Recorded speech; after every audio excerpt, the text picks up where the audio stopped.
നിൻ്റെ വിഷയങ്ങളല്ല. എങ്ങനെയാണ് പെട്ടെന്ന് ഉടമ്പടി ക്രാക്കാകണം നിങ്ങളോട് പറയണ ഞാൻ. ക്രിസ്തു രഹസ്യത്തെ താത്വികമായിട്ടും സൈദ്ധാന്തികമായിട്ടും സൂക്ഷ്മതയോടെ പരിശോധിച്ചിട്ട് നിങ്ങൾ ഇംപ്ലിമെൻ്റ് ചെയ്യണം. എന്താണ് ഇതിൻ്റെ അകത്ത്? സ്വയം കണ്ടൻറ്റുകൾ ഉണ്ടാവും എപ്പോഴും. സ്വയം എന്ന് തന്നെ ഈ സ്വയം എന്ന് പറയുമ്പോൾ എല്ലാ ഇൻറ്റൻഷനിലുള്ള സ്വയം നീ നോക്കിയെടുക്കണം. അതിനകത്ത് ക്രിസ്തുവിനെ കക്ഷിയാക്കണമെങ്കിൽ എന്താ മാർഗം? ഇത് എയർലിഫ്റ്റ് ചെയ്യണ്ടേ നിൻ്റെ നിയോഗങ്ങൾ? അതിന് ക്രിസ്തു കക്ഷിയാകണ്ടേ? അതിനകത്ത് സ്വയം ഉണ്ടാകുന്ന നോക്കിയെടുക്കണം. ഇപ്പോൾ ഉദാഹരണം, നിനക്ക് കുട്ടിയെ വേണം, നിനക്ക് കുട്ടിയില്ല. കാര്യം 23 വർഷമാണ് മക്കളില്ലാത്തവരെ ഈ ആൾക്കാരെ ഒറ്റ ഉടമ്പടി കൊണ്ട് 90 ദിവസത്തിനുള്ള ഒരു പ്രഗ്നൻ്റ് ആയിട്ടുണ്ട്. അങ്ങനെ പല കേസുകളുണ്ട്. ഇത് തന്നെയാണ് എല്ലാ കേസിൻ്റെ അവസ്ഥ. ലോകം കൈവിട്ട് ലോകത്ത് ജീവിച്ചിട്ട് വ്യത്യസ്തങ്ങളായ പ്രാർത്ഥനാ രീതികൾ നീ അവലംബിച്ചിട്ട് അവിടെ ആൻസർ കിട്ടാത്ത കാര്യം ഉടമ്പടി ആൻസറുണ്ടെന്ന് വെച്ചാൽ അതിൻ്റെ പ്രൂഫ് നിങ്ങൾക്ക് നോക്കിയാൽ മതി. ഓരോ ഉടമ്പടി സാക്ഷ്യത്തിൽ നോക്കിയാൽ മനസ്സിലാവും. അപ്പോൾ ഇതൊരു ലാസ്റ്റ് ഓപ്ഷൻ, ലാസ്റ്റ് അബോർഡാണ്. അവസാന കൂടാരത്തിലേക്ക് ദൈവം നിന്നെ കൊണ്ടുവന്നിരിക്കുകയാണ്. പക്ഷേ ഈ കൂടാരത്തേക്ക് വരുമ്പോൾ നീ ഇതിനെ ഈസിയായിട്ട് കണ്ടാൽ നീ ഒരു പൊട്ടൻ ക്രിസ്ത്യാനിയായിട്ട് മാറുക. എന്ന് വെച്ച് കഴിഞ്ഞാൽ ഇതിനെക്കുറിച്ച് കഥ അറിയാൻ വരാതെ എന്നെ ആരാണ്ടൊക്കെ പറഞ്ഞ പോലെ എന്തൊക്കെ കാണിച്ചു വെച്ചിട്ട് പോകും. ഇത് വർക്കൗട്ട് ചെയ്ത് കറക്റ്റ് ചെയ്യത്തില്ല. ഇതിൻ്റെ രഹസ്യം മനസ്സിലാക്കിയിട്ട് നീ എന്താ ചെയ്യേണ്ടത്? ഈ സ്വയം എന്നുള്ള ക്രിസ്തുവിനെ നീ സ്വീകരിക്കുകയാണ്. നീ ഉടമ്പടിയിൽ എനിക്ക് IELTS പാസ്സാകണം, അല്ലെങ്കിൽ എൻ്റെ ക്യാൻസർ 4ാം സ്റ്റേജ് എൻ്റെ രോഗം സുഖപ്പെടണം. അങ്ങനെ ക്യാൻസർ 4ാം സ്റ്റേജൊക്കെ ഒത്തിരി സൗഖ്യങ്ങൾ ഉടമ്പടിയിലൊക്കെ നമ്മുടെ യൂട്യൂബിൽ കിടപ്പുണ്ട്. ഉടമ്പടിയിലൂടെ ലഭിച്ചത് 75 കൊല്ലമായിട്ട് ഭാഗോടമ്പടി നടക്കാത്തതൊക്കെ ഒറ്റ ആഴ്ചക്ക് ഒരു ഭാഗോടമ്പടി നടക്കും. ഇതൊക്കെ സിമ്പിളാണ് കാര്യം. പക്ഷേ നീ ഇതിനാണ് പ്രാധാന്യം കൊടുക്കണമെങ്കിൽ അതിൻ്റെ അകത്തൊരു സ്വയമുണ്ട്. ഈ സ്വയം അതിൻ്റെ അകത്ത് എപ്പോഴാണ് നീ സ്വയം ഐഡൻറ്റിഫൈ ചെയ്യാൻ പറ്റുന്നില്ലെങ്കിൽ ഉടമ്പടി ലാഗ് ചെയ്യും. സ്വയം എന്ന് പറയുന്നത് എന്താണ്? ഇപ്പം നിനക്ക് കാനഡയിൽ പോകണം. ഞാൻ രാവിലെ പറഞ്ഞില്ലേ എന്തിനാണ് കാനഡയിൽ പോകണമെന്ന് ചോദിച്ചു കഴിഞ്ഞാൽ, അവിടെ ചെന്നിട്ട് ജോലി കിട്ടി, അവിടെ കല്യാണം കഴിച്ചിട്ട് അവിടെ തൻ്റെ കുഞ്ഞിന് അവിടെ ജന്മം കൊടുക്കണം. എന്തിനാണ് ജന്മം കൊടുക്കണം? എന്നാൽ മാത്രമേ അവിടെ നിന്നൊക്കെ പൗരത്വം കിട്ടത്തുള്ളൂ. അതാണ് അതിനകത്തുള്ള സ്വയം എന്ന് പറയുന്ന സാധനം. സ്വയം അതാണ്. സ്വയം അത് ദൈവഹിതത്തിന് വിടണം. മനസ്സിലായില്ലേ? അവിടെ കയറി പിടിച്ചു കഴിഞ്ഞാൽ പക്ഷേ എന്നിട്ട് നീ എന്ത് ചെയ്യണം? കുരിശെടുക്കണം. സ്വയം പരിചയിച്ചിട്ട് എന്ത് ചെയ്യണം? സ്വയം പരിചയിച്ചുകൊണ്ട് മാത്രമല്ല അവിടെ ദൈവഹിതത്തിന് അത് എന്ത് സംഭവിക്കട്ടെ, അത് കോംപ്രമൈസ്, അത് നീ ദൈവം എന്ത് തീരുമാനിക്കുന്നു അവിടെ ഒരു കോംപ്രമൈസ് ചെയ്യാൻ തയ്യാറാണെന്ന് ആദ്യമേ കൈപൊക്കി പറഞ്ഞേക്കണം. കർത്താവേ, ഇതാണ് എൻ്റെ സ്വയം, പക്ഷേ ഇതേ സമയത്ത് അറ്റ് എനി കോസ്റ്റ് പരിത്യജിക്കാൻ ഞാൻ തയ്യാറാണ് എന്ന് പറഞ്ഞ്, കർത്താവേ എൻ്റെ നിയോഗത്തിൽ എഴുതിയിരിക്കുന്നതാണ് എൻ്റെ സ്വയം. അത് നിന്നെ സ്വീകരിക്കാൻ വേണ്ടി ഏതൊത്തുതീർപ്പിനും ഞാൻ തയ്യാറാണ്. അപ്പൊ ഈ സ്വയം ക്രിസ്തുവിനെ സ്വീകരിക്കാൻ വേണ്ടി കുപ്പയായിട്ട് കരുതാൻ നമുക്ക് കഴിഞ്ഞാൽ ഇത് പെട്ടെന്ന് ലിഫ്റ്റാവും. എന്ന് വെച്ച് കഴിഞ്ഞാൽ പിന്നെ എന്ത് ചെയ്യണം? അതിൻ്റെ അകത്തൊരു ക്രോസ് കണ്ടൻറ്റ് നിങ്ങൾ ആഡ് ചെയ്യണം. ക്രോസ് കണ്ടൻറ്റ് എന്ന് പറയുന്നത് എന്താണ്? എന്നെ അനുഗമിക്കാൻ ആഗ്രഹിക്കുന്നവൻ സ്വയം പരിത്യജിക്കുക. പിന്നെ എന്താണ്? കുരിശമെടുത്തുകൊണ്ട് കൂടെ വരിക. അപ്പം അപ്പോഴാണ് ഈ ക്രിസ്തു എന്ന് പത്രോസ് പറഞ്ഞ സംഭവം ഇവനെ അവകാശം ഓഹരിമാക്കാനുള്ള സൊല്യൂഷൻസിൻ്റെ ഇക്വേഷൻസ് പറയുകയാണ് ഈശോ. എന്താണ്? അതിനൊന്ന് ക്രിസ്തുവിനെ സ്വീകരിക്കാൻ എന്ത് ചെയ്യണം? സ്വയം എന്നുള്ള സംഭവം എല്ലാത്തിൻ്റെ അകത്ത് സ്വയം ഉണ്ടാകും. ഇപ്പം നിനക്കൊരു കുഞ്ഞിനെ വേണം, ദാറ്റ്സ് ഓക്കെ, ന്യായമായ ആവശ്യമാണ്. കുഞ്ഞിനെ കിട്ടുമ്പോൾ അതിൻ്റെ അകത്തൊരു സ്വയമുണ്ട്. എന്താ കാര്യം? ഇനി കുഞ്ഞിനെ സംബന്ധിച്ചിടത്തോളം കുഞ്ഞിനെ കിട്ടിയാൽ ചിലപ്പോൾ ചില പെണ്ണുങ്ങൾക്ക് ക്രിസ്തുവിനെ ഇതുവരെയുള്ള ക്രിസ്തുവിനെ നഷ്ടപ്പെടാൻ സാധ്യതയുണ്ട്. അങ്ങനെ സംഭവിക്കും. അതെന്താണ്? ഞാൻ എപ്പോഴും പറയുന്ന എൻ്റെ ഒരു അനുഭവമുണ്ട്. ഞാൻ ഇടവക ഒന്നും പറയണില്ല. ഞാൻ ഇടവക ഇരിക്കുമ്പോൾ എപ്പോഴും ഒരു ചേടുത്തി വരുമായിരുന്നു 2 പെൺകുഞ്ഞുങ്ങളുമായിട്ട്. പെൺകുഞ്ഞുങ്ങളൊന്നും അല്ല, അതൊക്കെ വലിയ പിള്ളേരാണ്, 10-20 വയസ്സുള്ളതാണ്. ഇതുങ്ങളായിട്ട് എപ്പോഴും വരും ചേടുത്തി. അപ്പോൾ ചേടുത്തിയിടക്ക് ഒരു ആന്തരികമായ ദുഃഖമുണ്ട്. അപ്പോൾ അത് എൻ്റെ മനസ്സിൽ പലപ്പോഴും ഫീൽ ചെയ്തിട്ടുണ്ട്. ഇവരുടെ സംസാരം സ്കാൻ ചെയ്യുമ്പോൾ എപ്പോഴും ഇവരുടെ ആന്തരികമായ ദുഃഖം എനിക്ക് മനസ്സിലായിട്ടുണ്ട്. കാര്യം വെച്ചാൽ ഈ പെൺപിള്ളേരൊക്കെ 2 കല്യാണം കഴിപ്പിച്ച് വിടും. പിന്നെ തനിക്ക് ഒരു ആൺകൊച്ചില്ലല്ല എന്നുള്ള ഒരു ദുഃഖം ഇവർക്കുണ്ട്. അത് ഭയങ്കര ദുഃഖമാണത് ശരിക്കും പറഞ്ഞാൽ. ചിലർക്ക് ദുഃഖമില്ല. കാര്യം കുടുംബങ്ങളൊക്കെ ഇപ്പോൾ നടത്തിക്കൊണ്ട് പോകുന്നത് പെൺപിള്ളേരല്ലേ പലരും. അപ്പം ചിലർക്ക് അത് ഭയങ്കര പെൺപിള്ളേരില്ലാത്തതായിരിക്കും ദുഃഖം, ചിലർക്ക് ആൺപിള്ളേർ ഇല്ലാത്തവർക്കും ദുഃഖം. അത് അവരെ ആശ്രയിക്കുന്ന വിഷയമാണ്. രണ്ടും ശരിയാണോ തന്നെ തെറ്റാണോ എന്ന് ചോദിച്ചു കഴിഞ്ഞാൽ അത് ഡിഫേഴ്സ്, ഓരോരുത്തരെ ആശ്രയിച്ചിരിക്കുക. അപ്പോൾ ഈ ചേച്ചിയെ സംബന്ധിച്ചിടത്തോളം രണ്ട് നല്ല ഇടിവെട്ട് പെൺപിള്ളേരുണ്ട്. അവർ ആൺപിള്ളേരേക്കാൾ അടിപൊളി പിള്ളേരാണ്. എന്ത് കാര്യം ചെയ്യാനും ഏത് വണ്ടിക്ക് പോകാനും എന്ത് കാര്യം സഹായിക്കാനും ചെയ്യാം. പക്ഷേ ഷീസ് നോട്ട് സാറ്റിസ്ഫൈഡ്. എന്താണെന്ന് വെച്ചാൽ അവർക്ക് സങ്കടമുള്ളതെന്ന് വെച്ച് കഴിഞ്ഞാൽ അവർക്കൊരു ആൺകുഞ്ഞുണ്ടായിരുന്നതാണ് പണ്ട്. ഇത് കുറേ നാളായിട്ട് കുഞ്ഞുങ്ങളില്ലായിരുന്നിട്ട് ഈ പെൺകുഞ്ഞുങ്ങൾ ജനിക്കണ മുമ്പ് അവർക്ക് ആൺകുഞ്ഞ് ജനിച്ചതാണ്. നല്ല മുഴുമുടക്കനായ നല്ല വെണ്ണപ്പരുവത്തിൻ്റെ കൊച്ചാണ് ജനിച്ചത്. പക്ഷേ എന്നാ പറ്റിയിരിക്കണമെന്ന് വെച്ച് കഴിഞ്ഞാൽ അതോടുകൂടി ഇവരുടെ കാര്യത്തിലൊരു തീരുമാനം ഉണ്ടാവും. ഇവർ ദൈവത്തിൻ്റെ നിന്ന് കാര്യം പിടിച്ച് ഈ കൊച്ചിനെ സംഘടിപ്പിച്ചെടുത്ത് പിന്നൊരു കാര്യമുണ്ട്. പിന്നെ എന്താണ്, ആ കൊച്ചിനെ വീട്ടിൽ ആരെക്കൊണ്ടും കൈ തുടിക്കത്തില്ല. അപ്പോൾ അവിടെ ലക്ഷണം മാറി. അതാണ് സ്വയം എന്ന് പറയണത്. ഈ കരഞ്ഞ കൂവിയൊക്കെ ഇവിടെ കൂടെ നടക്കുമ്പോൾ ഞാൻ മൈൻഡ് ചെയ്യാത്തത് എന്താണ്, ഈ പിശാചിനെ എനിക്കറിയാം. അതുകൊണ്ടാണ് ചില ആൾക്കാർക്ക് എന്തൊക്കെ പറഞ്ഞാലും ഞാൻ എത്ര നിലവിളിച്ചാലും നിങ്ങളവർക്ക് ജോസഫ് ചെന്ന മൈൻഡ് ചെയ്യാത്തത്. ഞാൻ എനിക്കറിയാം സാധനത്തിന്. കാര്യം ഇതോടുകൂടി ഇവളുടെ കാര്യം തീരുമാനമാകാൻ പോകും. ഇവിടെ ദൈവത്തിൽ നിന്ന് പോകാൻ പോകുകയാണ്. നമ്മളെപ്പോഴും പറയണം ദൈവത്തിൻ്റെ content, the content of the cross, അതെപ്പോഴും ഗ്യാരണ്ടി ചെയ്യണം. നിങ്ങളുടെ നിയോഗത്തിൽ 21 ലക്ഷം മനുഷ്യരുടെ കൗൺസിലിങ് കഴിഞ്ഞ 38 കൊല്ലമായിട്ട് ചെയ്തിട്ടാണ് ഈ കാര്യം പറയണത്. നിങ്ങളുടെ കണ്ടൻറ്റ് വൈസ് ഇപ്പോൾ ഇവർക്ക് ഈ ചേച്ചിക്ക് എന്താ സംഭവിച്ചിരിക്കണേ, ഈ ചേച്ചിക്ക് സംഭവിച്ചിരിക്കണേ ഇതാണ്. ഇവർ ഒരായുണ്ട് വീട്ടിൽ കുഞ്ഞിന്. ഈ 2 പെൺകുഞ്ഞുങ്ങൾ ജനിക്കണമെങ്കിൽ ജനിച്ച കൊച്ചാണേ ആൺകുച്ച്. ഈ വീട്ടിൽ ഒരു ആയുണ്ട്. ആയ കുഞ്ഞു ഉറങ്ങി വരുമ്പോൾ ഇവർ ആദ്യത്തെ കുർബാന, ഈ ചേച്ചി ആദ്യത്തെ കുർബാനക്ക് വരും. ആദ്യത്തെ കുർബാനക്ക് വന്നിട്ട് ഇതാ ദൈവത്തിൻ്റെ കുഞ്ഞാടെന്ന് പറഞ്ഞ് അച്ഛൻ കുർബാന ഉയർത്തുമ്പോൾ തന്നെ ഇവർ മാഞ്ഞു പോകും. പള്ളിയിൽ നിന്ന് മായാവി പോണ പോലെ ചെടുത്ത് മാഞ്ഞു പോകും. എന്താ കാര്യം എന്നറിയാമോ, അവർക്ക് കൊച്ചുണരണ സമയം അറിയാം. കൊച്ചുണരണ സമയം അറിയാം. എന്താണ് കാര്യം, ഇതാണ് ടൈം. ഒരു 7:15 പരുവത്തിലുള്ള ടൈമിനാണ് കൊച്ചു ഉണരണത്. ആ ഉണരുമ്പോൾ ആ പണ്ടാരം ആ കുഞ്ഞിനെ നോക്കാൻ നിർത്തിക്കണം. അവളെ കയറി അവരെ കൊച്ചിനെ എടുക്കും. വാവോ വാവോ എന്നൊക്കെ പറഞ്ഞുകൊണ്ട് നിലവിളിക്കുമ്പോൾ ആ കുഞ്ഞ് വിചാരിക്കും ഇവളാണ് അമ്മയെന്ന്. അപ്പോൾ താൻ ഔട്ടാകാതിരിക്കാൻ വേണ്ടി കുഞ്ഞു ഇടണ മുമ്പ് കർത്താവ് വിട്ടേച്ച് ഇവൾ 4 കാലം വീണ് വീട്ടിൽ പോയി കുഞ്ഞിനെ എടുക്കും. കുഞ്ഞിനെ എടുക്കണ മുമ്പ് ഇവളെ കുഞ്ഞിനെ എടുക്കും. എത്ര കൊല്ലമായി, ഒരു 3/4 കൊല്ലത്തോളം ഇതുതന്നെയായിരുന്നു കലാപരിപാടി. കുഞ്ഞിനെ ബാക്കി ആർക്ക്, അവളുടെ ഭർത്താവിന് വരെ അവിടുത്തെ വേലക്കാരത്തി ഭക്ഷണം കൊടുത്ത് അവൾക്കൊരു പ്രശ്നമില്ല. പക്ഷേ കുഞ്ഞിനെ കൊണ്ട് ഭക്ഷണം എടുപ്പിക്കത്തില്ല. ഇതാണ് സ്വയം എന്ന് പറഞ്ഞ സാധനം. പിടിയ അറ്റാച്ച്മെൻറ്റ് എന്ന് പറഞ്ഞ സംഭവം നിസ്സാരമില്ലേ. അത് ആരോടെ, വീട്ടുകാരോടായാലും ശരി, അമ്മയോടായാലും ശരി, അപ്പനോടായാലും ശരി, അതായത് ക്രിസ്തുവിനെ നിർത്തിക്കൊണ്ട് വേറൊരു അറ്റാച്ച്മെൻറ്റിന് നമ്മൾ തയ്യാറായാൽ പിന്നെ ക്രിസ്തുവിനെ നിങ്ങൾ അവിടെ നോക്കേണ്ട കാര്യമില്ല. അതെപ്പോഴും നമ്മൾ ശ്രദ്ധിച്ചേക്കണം. ഇത് വളരെ വളരെ ബുദ്ധിപൂർവ്വം അവധാനതയോടുകൂടി ശാസ്ത്രീയമായി ആധ്യാത്മിക ശാസ്ത്രമനുസരിച്ച് സൂക്ഷ്മതയോടെ പഠിച്ച് കൈകാര്യം ചെയ്യേണ്ട വിഷയമാണ്. എന്താ അത് ഈ എല്ലാ വിഷയവും അങ്ങനെ വരും. ഇപ്പം നിങ്ങൾ കല്യാണം കഴിച്ചു, അപ്പോൾ നിങ്ങൾക്ക് കുഞ്ഞ് ജനിക്കണം, അല്ലെങ്കിൽ ഒരു ഭർത്താവ്. അപ്പോൾ നിങ്ങൾക്ക് ഭർത്താവിനൊക്കെ സങ്കല്പമുണ്ട്, ഭർത്താവിനെ ഞാൻ അങ്ങനെ സ്നേഹിക്കും, ഭർത്താവിനെ ഇങ്ങനെ സ്നേഹിക്കും, ഇങ്ങനെ ഓരോ സങ്കല്പങ്ങൾ ഉണ്ടാക്കി എടുക്കും. നിങ്ങൾക്ക് വീട് വേണം, വീട് വെച്ചതിന് ശേഷം നിങ്ങൾക്ക് അവിടെ ഡ്രോയിങ് റൂം വേണം, വർക്ക് ഏരിയ വേണം, വർക്ക് ഏരിയയിൽ ഓരോ കബോർഡ് വേണം. അതിനെല്ലാം ഞങ്ങൾക്ക് ഐഡിയ. വീട് വെക്കാൻ നേരത്ത് ദൈവത്തെക്കുറിച്ച് നിങ്ങൾ ചിന്തിക്കുന്നതിനേക്കാൾ കൂടുതലാണ് നിങ്ങളുടെ കിച്ചൻ്റെ വർക്ക് ഏരിയയെക്കുറിച്ച് നിങ്ങൾ ചിന്തിക്കണത്. അത് ദൈവത്തെ അറിയാമല്ലോ, അതല്ലേ പ്രശ്നം.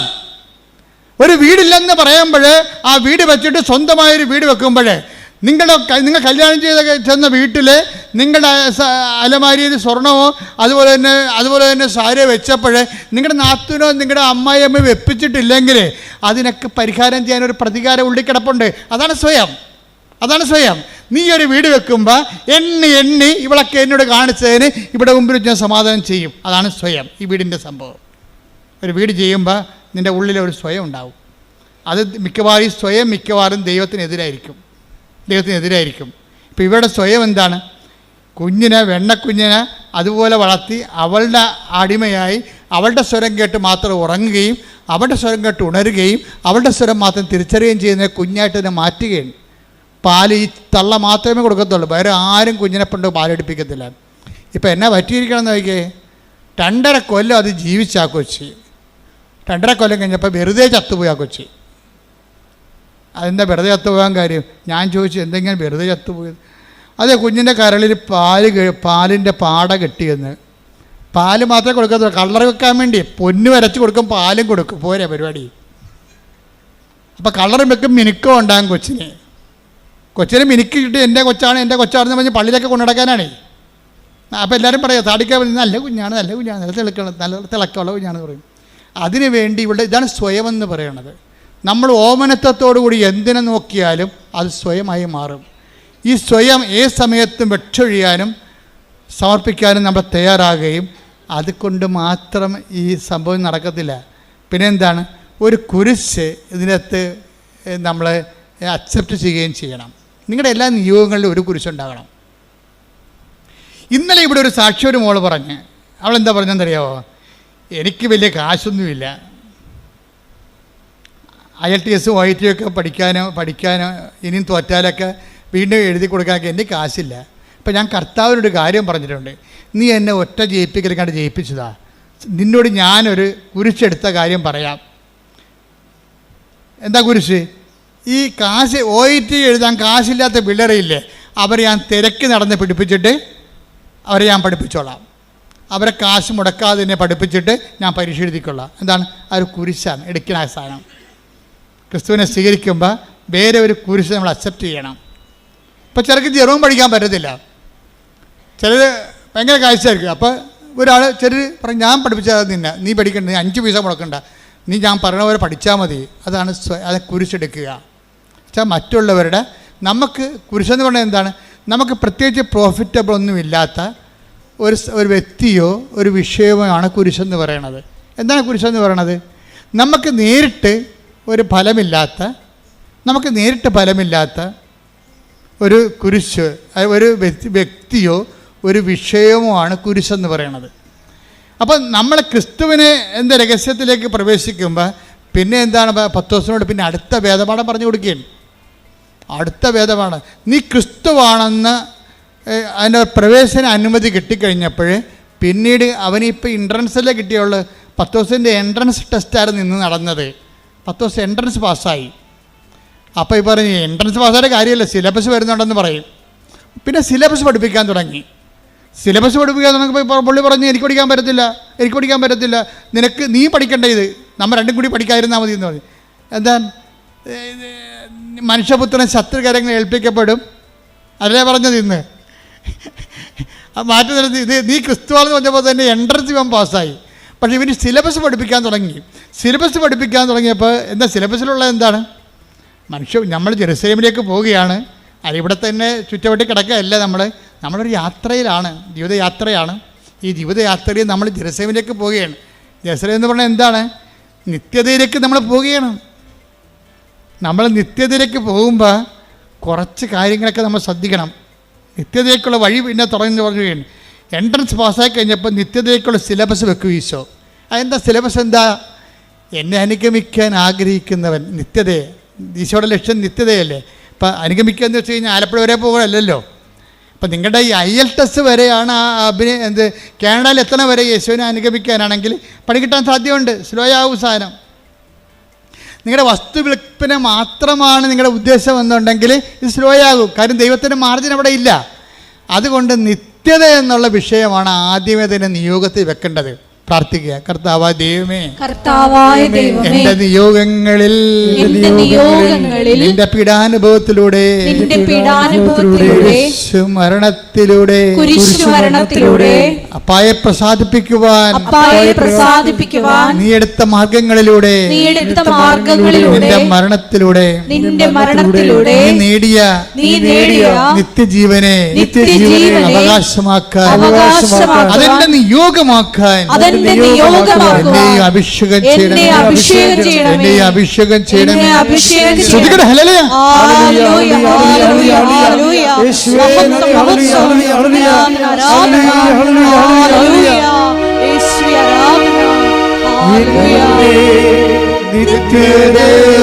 നിത്യതയോടടുപ്പിക്കുന്ന എല്ലാ അനുഭവങ്ങൾക്കും നന്ദി. നിന്നെ നല്ല ശിഷ്യനാക്കിയിടുന്ന എല്ലാ കുരിശുകൾക്കും നാഥാ നന്ദി. എന്നെ നിത്യതയോടടുപ്പിക്കുന്ന എല്ലാ അനുഭവങ്ങൾക്കും നന്ദി. പരിശുദ്ധ പരമദിവ്യകാരുണ്യത്തിന് എന്നേരവും ആരാധനയും സ്തുതിയും പുകഴ്ചയും ഉണ്ടായിരിക്കട്ടെ. അപ്പൊ കർത്താവിന്റെ പാഠശാലയിലെ നിത്യതയുടെ സിലബസ് ആരംഭിക്കുകയാണ്. ഒന്നാം പാഠം എന്താണ്? നമ്മൾ ജെറുസലേമിലേക്ക് പോവുകയാണ്. ആദ്യം തന്നെ ലക്ഷ്യം ഫിക്സ് ചെയ്യാൻ പറയും. നിന്റെ IELTS, നിന്റെ കാനഡ, നിന്റെ അമേരിക്ക, നിന്റെ ന്യൂസിലൻഡ് അല്ല. അത് ആലപ്പുഴ വരെ പോണ പോലെ ഇരിക്കും. അതല്ല, നിന്റെ നിത്യത ആദ്യം നിന്റെ നിയോഗമാക്കാൻ പറയും. പ്രാർത്ഥിക്കുക. കർത്താവേ, അങ്ങയുമായിട്ടുള്ള എന്റെ ഉടമ്പടിയില് എന്റെ നിത്യത നിയോഗമാക്കാൻ എനിക്ക് അന്തർജ്ഞാനം നൽകണമേ.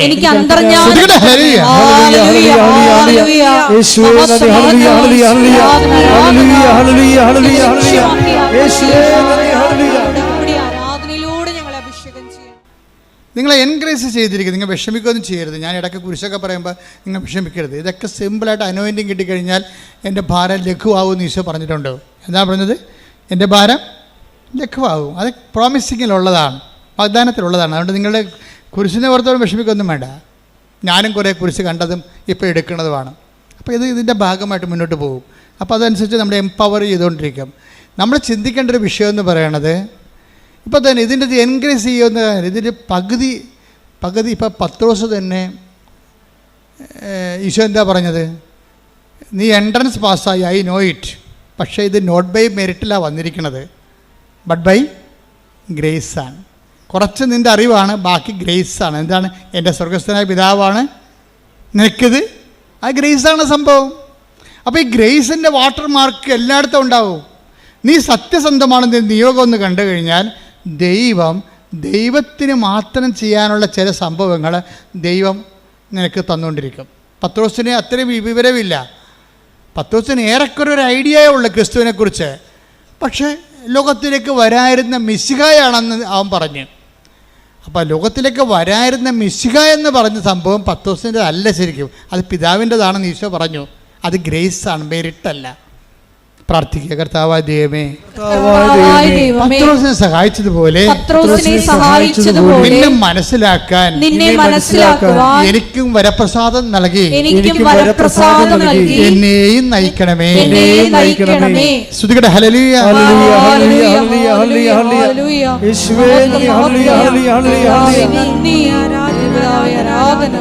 ഇനി നമ്മുടെ യാത്ര ഇത്തിരി ദൂരമുണ്ട്. അതാണ് we are going to Jerusalem. എന്ത് ജെറുസലേമാണ്? സ്വർഗീയ ജെറുസലേമാണ്. ആ സ്വർഗീയ ജെറുസലേമേക്കുള്ള നിത്യതയിലേക്കുള്ള യാത്രയാണ്. അതിന് നീ എക്വിപ്ഡ് ആണെന്ന് ചോദിക്കും. എന്താണ്? എന്നെ അനുഗമിക്കേണ്ടി വരും. എന്നെ അനുഗമിക്കേണ്ടി വരുമ്പോൾ നമുക്കറിയാമല്ലോ, ഇപ്പോൾ എവറസ്റ്റിലൊക്കെ പോകുന്ന ആൾക്കാരെ, കയറുന്ന ആൾക്കാരെ, ഇപ്പോൾ എവറസ്റ്റ് കയറിയ ആൾക്കാരുടെ അനുഭവങ്ങളൊക്കെ യൂട്യൂബിലുണ്ട്.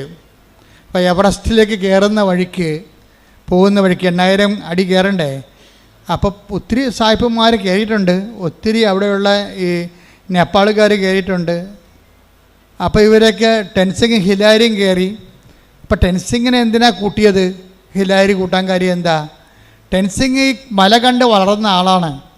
അയാൾക്ക് കയറി പരിചയമുണ്ട്. ആ നാട്ടുകാരനാണ്. ഇപ്പം കടലിൽ പോകുമ്പോൾ മത്സ്യത്തൊഴിലാളിനെ കൊണ്ടല്ലേ പോകാൻ പറ്റത്തുള്ളൂ. കടലിൽ അല്ലാതെ പുസ്തകം നോക്കി കടൽ നീന്തി പഠിച്ച ആൾക്കാരെ കൊണ്ടുപോകാൻ ടെക്സ്റ്റ് ബുക്കിൽ കൊണ്ടുപോകാൻ പറ്റത്തില്ലല്ലോ. അപ്പോൾ അതുകൊണ്ട് ടെൻസിങ്ങിനെയും കൂട്ടിയാണ് ഹിലാരി പോണത്. പക്ഷേ ഹിലാരി പോണ വഴിക്കെല്ലാം നേരത്തെ കയറിയ ആൾക്കാർ മരിച്ചു കിടപ്പുണ്ട്. ഇടക്കിടക്ക് അസ്ഥിക്ക് വജ്രാട് കിടപ്പുണ്ട്. ചിലത് അഴുകിയിട്ട് പൊടിയില്ല. എവറസ്റ്റിൻ്റെ കൊടുമുടിയിലേക്കുള്ള യാത്രയിൽ അഴുകാത്ത ശരീരങ്ങൾ ഹിമാലയത്തിൻ്റെ സ്റ്റെപ്പുകളിൽ കിടപ്പുണ്ട്. എന്താ കാര്യം? നല്ല തണുപ്പാണ്. 0 വന്നിട്ട് -60 വരെ കിടപ്പുണ്ട്. അവിടെയൊക്കെ കിടക്കുന്ന ഡെഡ് ബോഡി അഴുകത്ത് പൊടിയില്ല, അങ്ങനെ കിടക്കുകയാണ്. വർഷങ്ങളെ കിടക്കുന്നവരുണ്ട്. ഈ യാത്രയിൽ മുന്നോട്ട് പോകുമ്പോൾ ഇടക്ക് വെച്ച് ചില സമയത്ത് ഹോൾട്ടാകാൻ സാധ്യതയുണ്ട്, പരിചയമില്ലെങ്കിൽ. അപ്പോൾ സായിപ്പന്മാരാണെങ്കിൽ പോലും ഓക്സിജനൊക്കെ കൊണ്ടല്ലേ ഒരു ടൈം കഴിഞ്ഞാൽ പിന്നെ ഓക്സിജൻ വേണം. ഒരു 10,000-3000 അടി കഴിഞ്ഞാൽ പിന്നെ ഓക്സിജൻ ഇല്ല അവിടെ, പിന്നെ ഓക്സിജൻ വേണം. അപ്പോൾ വലിയൊരു യാത്രയ്ക്ക്, നിത്യതയ്ക്കുള്ള യാത്രയ്ക്ക് ഇടയ്ക്ക് ഓക്സിജൻ എടുക്കാൻ പറയും. അതിനാണ് ഈ കുരിശെന്ന് പറയുന്നത്. ഓക്സിജനാണ് ശരിക്കും പറഞ്ഞത്. കർത്താവ് വളരെ കാര്യം, കർത്താവിനെ നിത്യതയിൽ എത്തിച്ച് ദൈവത്തിന് പ്രസാദം വാങ്ങിച്ചതിൻ്റെ പിന്നിൽ ഈ പ്രാണവായു എന്ന് പറഞ്ഞ കുരിശുണ്ട്. കുരിശിൻ്റെ ഒരു ക്രിസ്തീയതയുടെ ഒരു പ്രാണനും പ്രാണവായുമാണ് കുരിശ്. പ്രാർത്ഥിക്കുക, കർത്താവായ ദൈവമേ, കുരിശിനെ നിഷേധത്തിൽ കാണാതെ നിത്യത പ്രാപിക്കാനുള്ള പ്രാണവായുവായി മനസ്സിലാക്കുവാൻ എനിക്ക് അഭിഷേകം നൽകണമേ.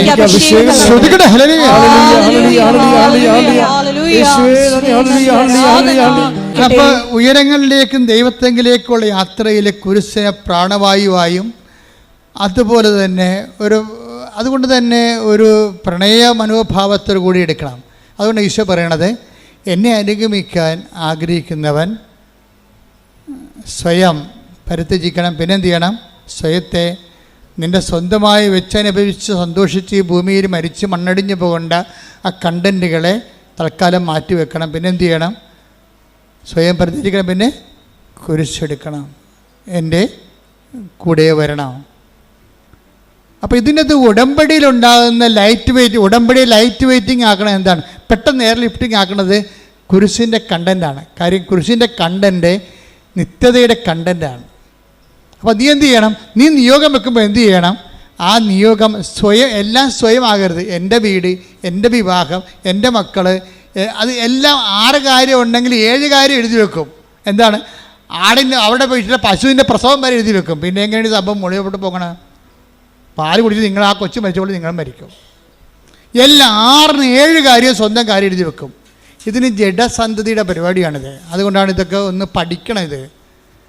ഇത് പഠിക്കണം. ജഡസന്ധതിയെപ്പോലെ ആകരുത്. പഠിച്ചിട്ട് അതിൻ്റെ അകത്ത് മറ്റുള്ളവരെ നീ ഈ നിയോഗം നിൻ്റെ വീട്ടിൽ നിനക്കൊരു വീട് തന്നാൽ നീ ആദ്യം ആ വീട് തന്നാൽ അതുകൊണ്ട് നിനക്ക് നിൻ്റെ മക്കൾക്കും അല്ലാതെ വേറെ ആർക്കെങ്കിലും പ്രയോജനമുണ്ടോ? ചില ആൾക്കാർ വീട് കൊടുക്കുമ്പോൾ തന്നെ എന്നാ ചെയ്യുമെന്നറിയാവോ?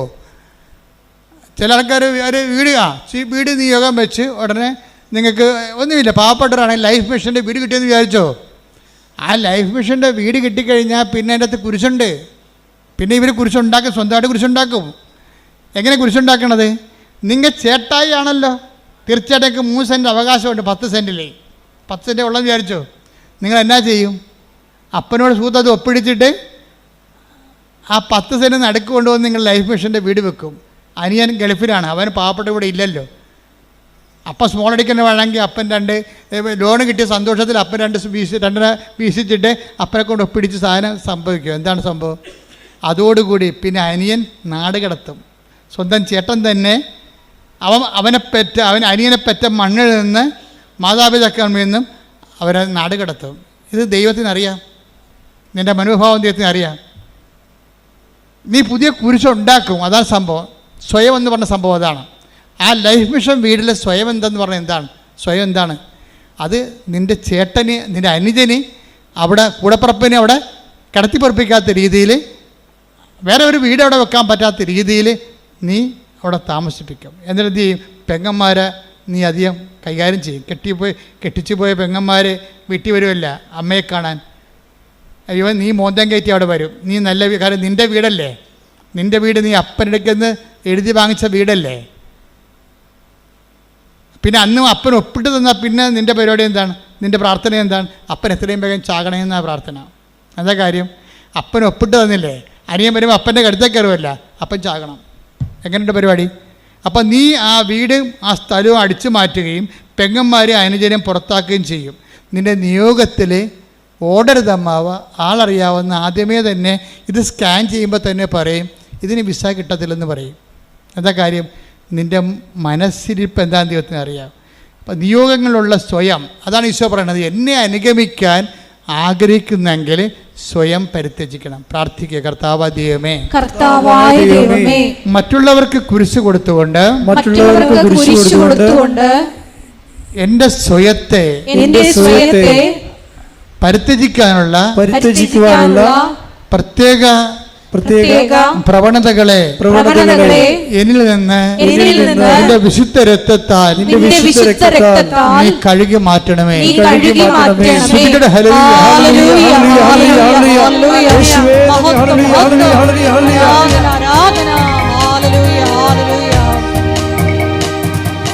കുരിശേകം തണലിൽ ഞാൻ അണഞ്ഞിടുന്നു, തിരുക്കുരിശേ പുൽകിടുന്നു.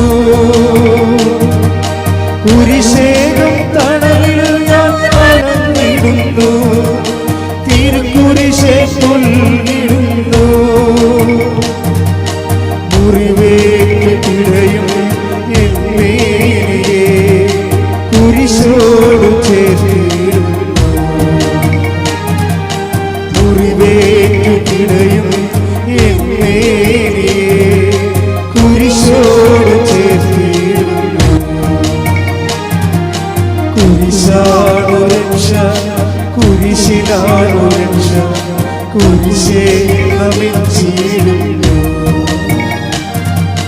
കുരിശാണു രക്ഷ, കുരിശിലാണു രക്ഷ, കുരിശേ നമിച്ചിടുന്നു. പരിശുദ്ധ പരമദിവ്യകാരുണ്യത്തിന് ആരാധനയും സ്തുതിയും പുകഴ്ചയും ഉണ്ടായിരിക്കട്ടെ. മക്കളെ, നിങ്ങളെ ശ്രദ്ധ പോകരുത്. ഞാൻ പറഞ്ഞുകൊണ്ടിരിക്കുന്നത് ഈ നിയോഗങ്ങളെ എങ്ങനെ ലൈറ്റ് വെയിറ്റ് ആക്കാം, എങ്ങനെ ഭാരം കുറഞ്ഞതാക്കാം. അതിൻ്റെ അകത്തുള്ള സ്വയം കണ്ടൻറ്റുകളെ നിങ്ങൾ വാറ്റിക്കളഞ്ഞാൽ മതി. സ്വയം കണ്ടൻറ്റുകൾ. എന്നിട്ട് എന്ത് ചെയ്യണം? കുരിശ് ആഡ് ചെയ്യണം. എന്ന് വെച്ചാൽ എൻ്റെ അർത്ഥം എന്താണ്? കുരിശ് ആഡ് ചെയ്യണം എന്ന് പറഞ്ഞാൽ എന്താണ്? നിങ്ങൾ രക്ഷപ്പെട്ടാൽ മറ്റുള്ളവരെയും രക്ഷപ്പെടുത്തും. അതാണ് കുരിശ് ആഡ് ചെയ്യണത്. മനസ്സിലായില്ലേ? നിങ്ങളുടെ നിയോഗങ്ങളിൽ ഗ്യാരണ്ടി മറ്റുള്ളവരുടെ രക്ഷ. ഈ ദിവസങ്ങളിലെ റിനു റോജിൻ എന്ന് പറഞ്ഞൊരു ദമ്പതികൾ സാക്ഷ്യം പറഞ്ഞു. റിനു റോജിൻ അത് ഒരു ഒന്നൊന്നര സാക്ഷ്യമാണ്.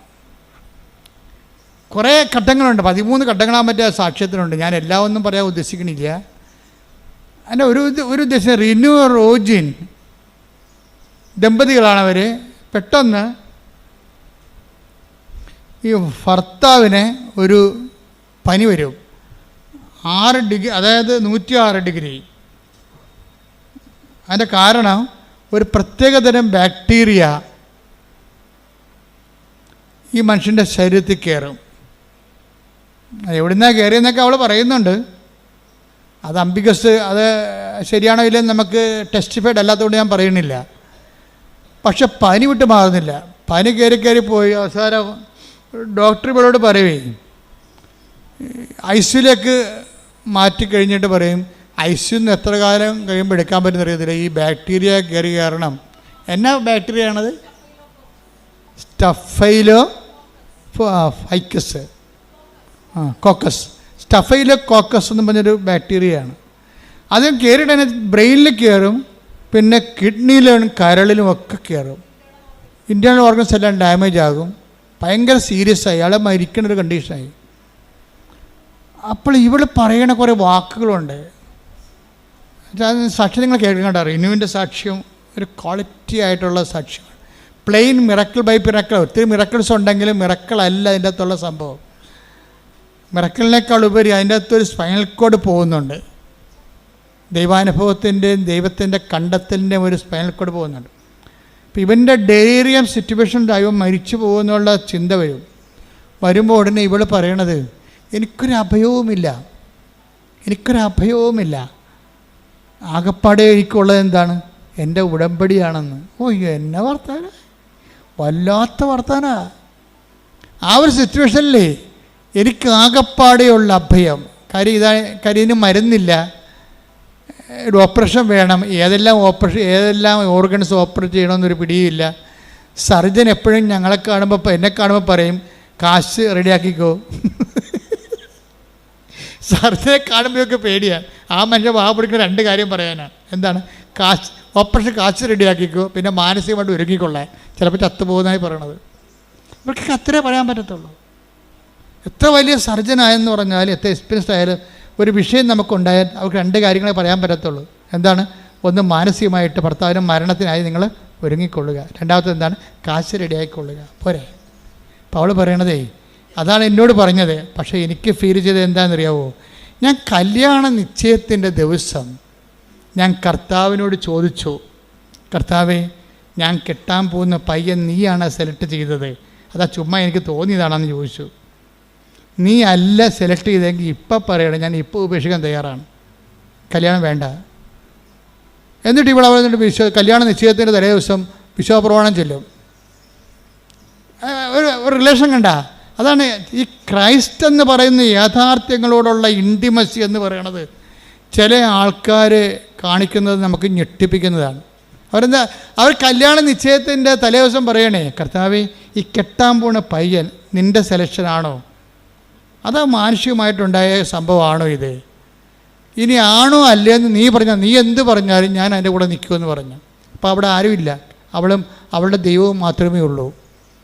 അപ്പോൾ കർത്താവ് വചനം എടുത്തപ്പോൾ അവളോട് സംസാരിച്ചു.